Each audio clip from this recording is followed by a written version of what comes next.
كتب عليكم الصيام كما كتب على الذين من قبلكم لعلكم تتقون أياما معدودة. Sadaqallahul Azim. Pertama-tama mari kita bersama memanjatkan puji dan syukur kita kehadirat Allah Subhanahu wa taala atas segala rahmat dan kurnia sehingga pada hari yang berbahagia ini sama-sama kita dapat melaksanakan akad ubudiyah kita kepada Allah Subhanahu wa taala. Insyaallah juga kita melaksanakan puasa Ramadan pada hari ke-7. Insyaallah kita akan sempurnakan puasa ini dengan selamat pada saat kita berbuka nanti. Kemudian salawat dan salam pada alam Nabi Muhammad sallallahu alaihi wasallam, sahabat kita dari alam jahiliyah kepada alam keislaman, di mana pada zaman sekarang ini dengan pembawaan risalah dari Rasulullah maka kita dapat merasakan betapa nikmatnya daripada risalah Rasulullah tersebut, sehingga sekiranya risalah ini tidak sampai pada kita, tentu kehidupan kita ini tidak seperti ini dan tidak seperti pada hari ini yang sangat baik. Alhamdulillah sekali lagi kita sampaikan. Kemudian perlu juga kami sampaikan bahwa bulan Ramadan ini dibagi ada 3 fase. Kita sama-sama sudah tahu. Fase yang pertama yaitu 10 pertama, fase rahmat daripada Allah. Rahmat Allah dijebarkan di seluruh permukaan bumi ini, sehingga bagi kita yang berpuasa tidak terasa berapa besarnya nikmat ini yang diberikan. Tidak bisa kita hitung. Salah satu nikmat saja kita di bulan Ramadan ini bisa bertahan atau bisa menahan lapar dan dahaga. Itu nikmat Allah. Sekiranya kita tidak bisa menahan dahaga, lapar, itu tentu tubuh kita tidak seperti ini. Itu nikmat, perlu kita syukuri itu nikmat itu. Kemudian fase yang kedua yaitu fase daripada maghfirahnya Allah. Ya, jadi fase yang kedua itu dari 11 sampai 20 itu maghfirah. Maghfirahnya Allah ini sangat besar pada kita. Karena itu marilah kita perhatikan, kita hayati, dan kita terus aplikasi dalam kehidupan kita sehari-hari. Dan fase yang ketiga yaitu fase itqun minan nar, yaitu pelepasan daripada api neraka.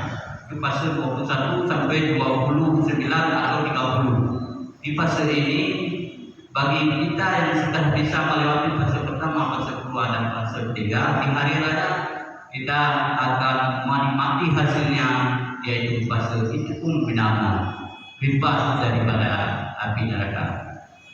Bapak Ibu sekalian yang kami hormati, yang dirahmati Allah, masyaallah surga Ramadan, mudah-mudahan amin dan berakhir. Allah akan memberikan kita dalam semuanya. Perlu kita ketahui bahwa kita manusia ini adalah manusia atau makhluk sosial. Makhluk sosial ini selalu berinteraksi dan membuka relasi dengan siapa saja. Oleh karena itu kita perlu menjaga bagaimana kita di dalam melakukan komunikasi di antara sesama kita. Perlu kehati-hatian, perlu menjaga sikap, perlu menjaga hal-hal yang dapat menjadi sahabat, teman, bawahan, atasan, perlu. Oleh karena itu perlu ada beberapa hal terutama kepada kita ASN. Di antaranya mohon maaf saya tulis biar tidak lupa. Yang pertama, memberi pelayanan yang baik dengan bahasa yang sopan. Di bahasa yang sopan, santun, senyum, sapa, kemudian juga harus simpati, karena ini kita ASN. Bagaimana kita memberikan hal tersebut kepada masyarakat kita dan kepada sesama kita. Kemudian yang berikutnya, mempermudah pelayanan kepada semua elemen masyarakat. Jangan kita persulit. Ini juga hikmah daripada bukan hanya puasa, di luar puasa juga harus kita lakukan ini. Ini perlu relasi-relasi dan komunikasi-komunikasi yang baik. Kemudian yang ketiga, menjaga dan menghormati serta memberikan penjelasan yang baik dan dapat mengendalikan diri dan tidak berbelit-belit. ini kita selaku ASN ini harus menjaga diri kita, menghargai orang lain, memberikan penjelasan apabila dibutuhkan, tetapi tidak berbelit-belit. Karena dengan berbelit-belit akan munculkan persoalan baru. Kemudian yang keempat, taat kepada Allah dan taat kepada Rasul serta taat kepada pemimpin. Taat kepada Allah itu tegak lurus, vertikal. Taat kepada Rasul tegak lurus, vertikal. Taat kepada pemimpin horizontal. Artinya kita taat kepada pemimpin tersebut tidak zalim. Apabila pemimpin tersebut zalim, bukan artinya kita tidak bisa taat kepada, tetapi apabila diajak kepada maksiat kita boleh kita ikuti. Tetapi apabila diajak kebaikan, contoh ini dimanapun berada, mungkin ruangan masih ada. Hari ini, selama ini kita diajak salat berjamaah di musala yang baik ini. Tapi hari ini kita lihat simpan kritik, kita lihat berapa hamba-hamba Allah yang mentaati untuk melaksanakan salat zuhur berjamaah. Mohon kiranya kita semua, salat zuhur berjamaah ini sangat besar pahalanya. Salat berjamaah adalah derajatnya 27 derajat daripada dibandingkan dengan salat sendirian. Karena itu, apalagi di bulan Ramadan, kalau bukan yang lain, kita mungkin masih ada halangan apa-apa kembali ke rumah. Tapi kalau bulan Ramadan itu khususnya bapak-bapak ada. Ini sangat disayangkan, misalnya yang sangat indah ini kita tidak isi. Marilah bapak ibu kita yang masih ada di ruangan mungkin mulai besok lah kita berbanyaklah jamaah di sini. Mudah-mudahan jamaah lebih banyak lagi dibandingkan hari ini. Tapi itu kemudian berikutnya menjaga keharmonisan dan kesetaraan tempat kerja kita, saling mendukung bukan saling menolak, dan bukan juga saling menjatuhkan pihak lain dengan fitnah, asuh, dengki, kemudian pembunuhan karakter orang lain. Ini tidak boleh kita lakukan. Hal ini sangat menyakiti hati orang-orang muslim, hati kita, bukan dengan orang lain. Dan tidak boleh kita lakukan ini. Hal ini perlu perhatian kita semua, siapapun kita. Saya tidak menunjukkan bahasa kita, termasuk saya tidak menunjukkan seseorang, tetapi kita semua.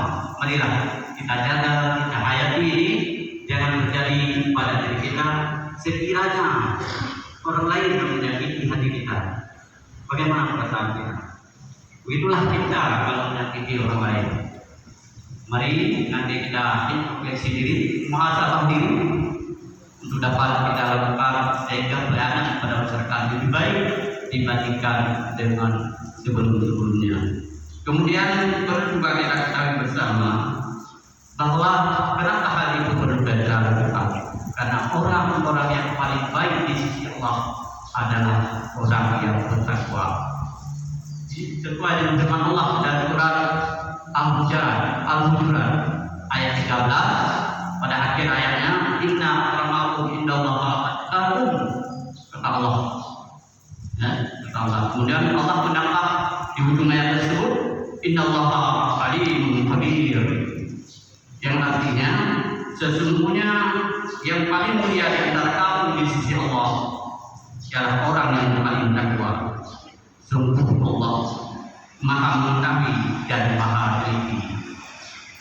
Jadi kalau kita membandingkan dengan orang-orang lain bahwa kita yang paling baik, tetapi kita tidak takwa, membandingkan dengan orang lain kita yang bagus bekerja, tetapi kita takwa, tidak takwa.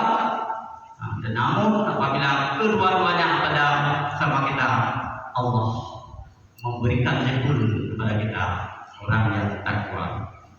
Kemudian ayat ini memberikan suatu gambaran kepada kita dan motivasi kepada kita untuk terus berusaha kepada Allah Subhanahu wa taala dan alim.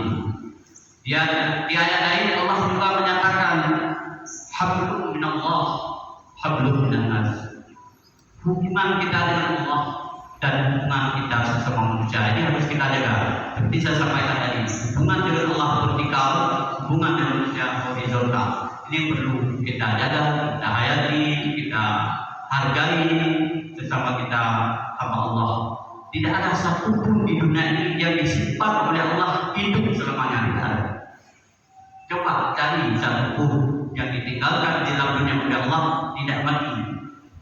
Tidak ada. Semua kita disimpan oleh Allah ke alam baka, ke alam barzakh, setelah itu dibangkit nanti di padang mahsyar.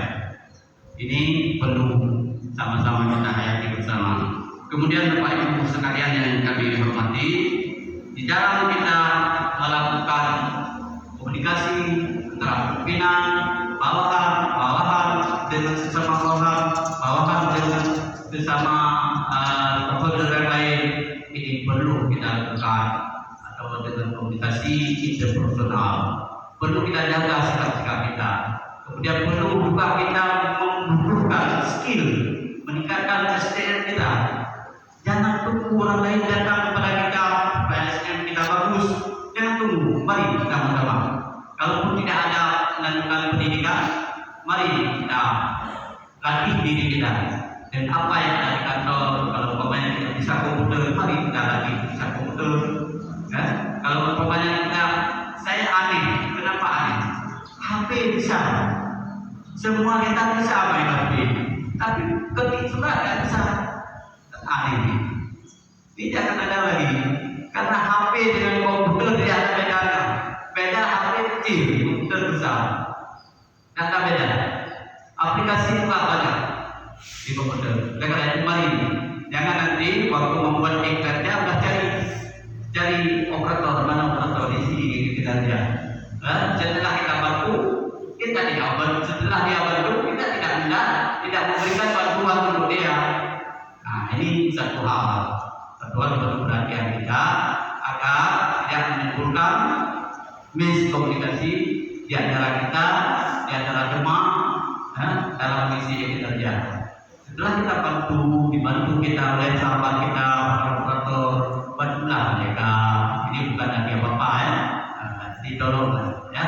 Dan nanti mereka juga mengeluh dan lagi dalam hatinya. Kemudian Bapak Ibu sekalian yang kami hormati, tentu adalah kehidupan organisasi ini ada sasaran dan target yang perlu kita capai. Maka sesalin kita, marilah kita dukung, kita jaga agar sasaran dan target yang telah kita tetapkan, yang telah ditetapkan oleh pemerintah, oleh atasan kita bisa tercapai. Mari dukung, jangan saling singgung, jangan saling hantam kiri kanan, jangan saling tidak menghargai. Bagaimana upaya kita? Inilah. Maka komunikasi memegang peran penting di dalam kehidupan kita. Komunikasi hasil penelitian seorang adalah berkomunikasi 85%. Kalau tidak berkomunikasi, maka manusia itu tidak hidup.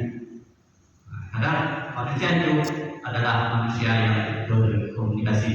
Seperti itu yang perlu kami sampaikan. Mudah-mudahan apa yang saya sampaikan ini menjadi pelajaran bagi saya sendiri dan mungkin menjadi suatu iktibar bagi teman-teman sekalian, sahabatku sekalian, dan bagi ibu-ibu yang hadir di hari ini, yang hadir sedikit ke depan akan banyak. Insyaallah besok akan lebih banyak lagi.